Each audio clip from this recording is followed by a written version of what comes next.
Let's see what I can do about this request for a battle then. Sure, I might be able to contrive one somewhere. First of all, let's sort out this fleet. I think I've got a ship in here that I need to look after. Is it that fourth rate? Yep. Let's move him into here. I'll see if I can repair him. He's looking a bit sad, isn't he, at the moment, this one? Come on. Right, okay, repair that one. And over in Scotland over here, there's an iron workshop. Now I can pay a bit of attention to, spend a bit of money on. Thinking about how I can spend some money. And down in London, I can replenish these troops. General as well, I'm not sure. Why not? Yeah, we'll do them all. Plenty of money, haven't we? So let's do them all. And in Cologne, which is our new acquisition, that's this one here. Yep. I'm going to get everybody out of here except for two of the mortars, and this should allow us to contrive somehow this battle. Where are we? Now the Austrians, here's the road. Just keep slightly out of their reach for now, because I'd like to maybe add something to that. Oh, there's something missing. One of the mortars. Yes, I'd like to bring one of the mortars over. Damn handy these mortars, you know, because well, I know I've said it before, I repeat myself so many times in this, don't I? But mortars will reach a long way across the battlefield without having to move in order to get there. These are my rather new splendid 24-pounder howitzers, so I have those as well. They're going to be pretty useful.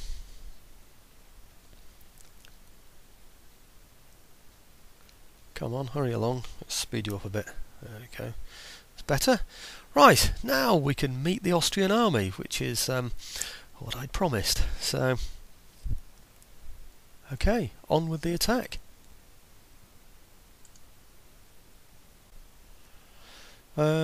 Fairly evenly balanced. 1,000 there, 969 there, almost 2,000. I'm almost 2,000 as well. He's got lots of artillery around, of course. He's got some howitzers of his own. His cavalry look pretty poor compared with mine. He's got some hussars, of course, but not many of them. So it looks like we've, as far as I'm concerned, we've got the whip hand. These chaps will be a bit of a challenge. They'll be near his artillery. But anyway, I'm going to show this battle. It's going to be a long one. I did say I'd avoid putting battles on here so the campaign will flow a bit, but this is a nice big battle, isn't it? It's got some guard in it as well, different troop types, what with the artillery and stuff. I haven't got any light troops, I'm going to have to cope with his, but anyway, it should be interesting. It's going to be a long one though, I'm afraid, because there'll be a big build up to all of this, and he's got all these reinforcements to come on as well.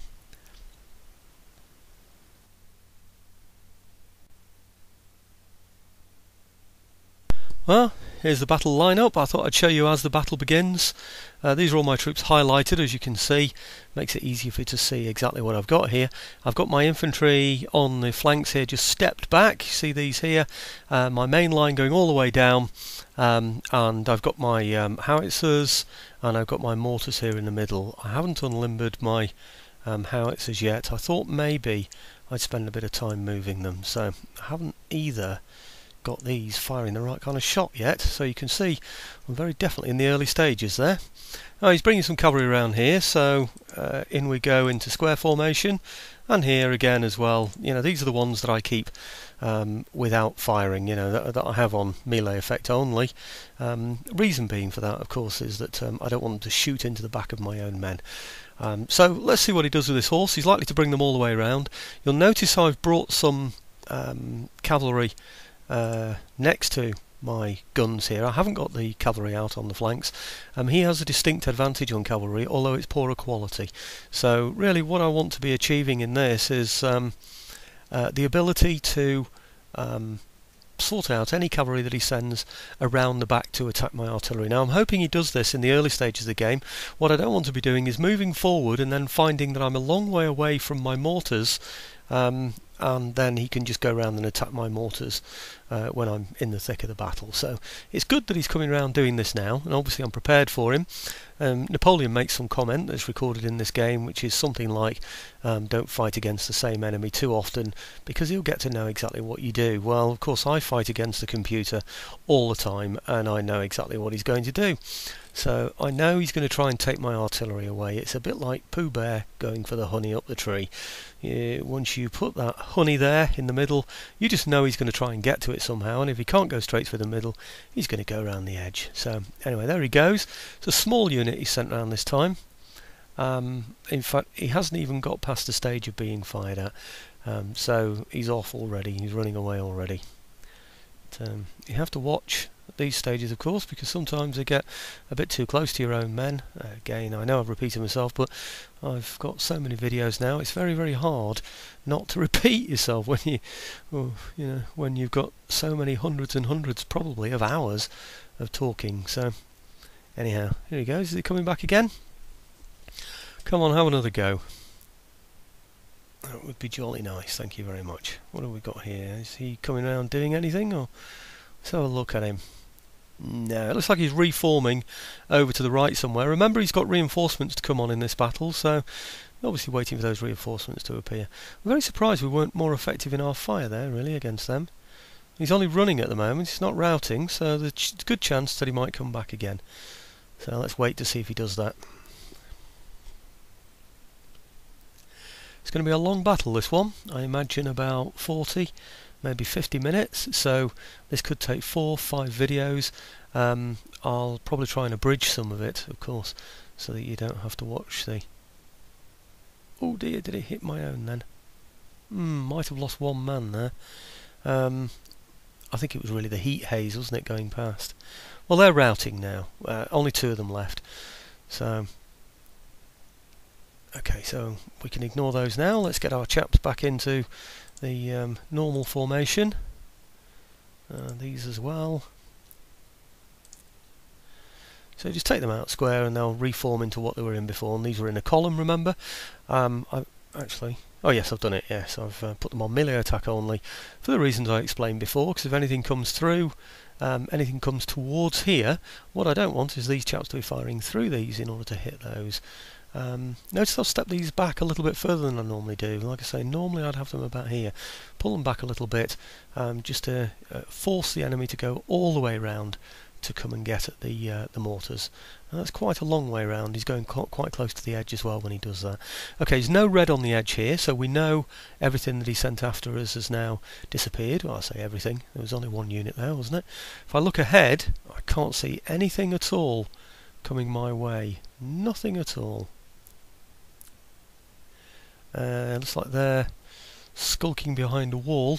There may well be troops that I haven't been able to see yet, of course, because well, you know, because they're coming on as reinforcements.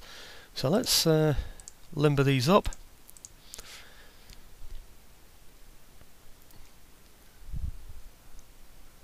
Where is it?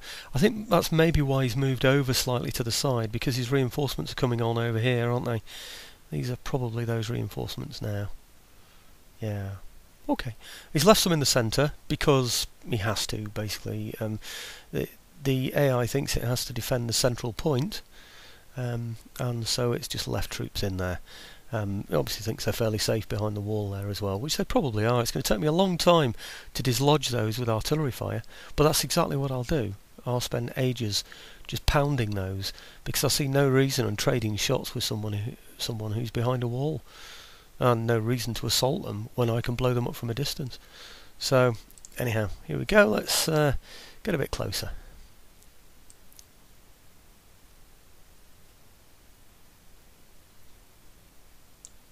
There we are. Let's see what happens now. Usually when you've got artillery limbered up and he's got a horse, he'll see his opportunity to go for the artillery. So you never know, that might just flush him out a bit and make him think that he's got an opportunity to come and attack me with some more of that cavalry he's got. He's got a lot of cavalry, remember.